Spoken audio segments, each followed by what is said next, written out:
నమస్కారం, welcome to AR sunset news. ఈనాటి headlines. అందరికీ నమస్కారం. నా పేరు దూడం రెడ్డి బాబు. ఆంధ్రప్రదేశ్ బీసీ సంక్షేమ సంఘం రాష్ట్ర అధ్యక్షుడిని, అలాగే బీసీ సమన్వయ కమిటీలో రాష్ట్ర ప్రధాన కార్యదర్శిగా పనిచేస్తున్నాను. ఈరోజు ఇక్కడ విజయవాడలో జరుగుతున్న ఈ బీసీ సమన్వయ కమిటీ ఆధ్వర్యంలో జరిగే సమావేశానికి రాష్ట్రంలో జిల్లాల వ్యాప్తంగా ప్రతి ఒక్కరు, జిల్లా అధ్యక్షులు, రాష్ట్ర కమిటీలో పనిచేస్తున్నటువంటి వివిధ రాష్ట్ర పార్టీలలో పనిచేస్తున్నటువంటి బీసీలు, అలాగే మహిళలు ప్రతి ఒక్కరు పాల్గొన్నారు.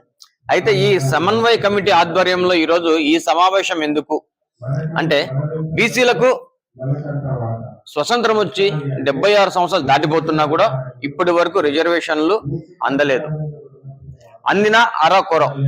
అలాగే విద్య లేదు, ఉపాధి లేదు, ఆరోగ్యం లేదు. మరి ఏ దానిపైన సంక్షేమాలు జరుగుతున్నాయి? ఏ విధంగా బీసీల ఓట్లు వాడుకొని బీసీలకు వెన్నుపోటు పొడుస్తున్నారు?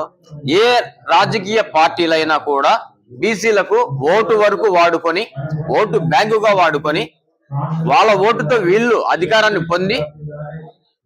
వార్తలు ముగించే ముందు హెడ్లైన్స్ మరొకసారి.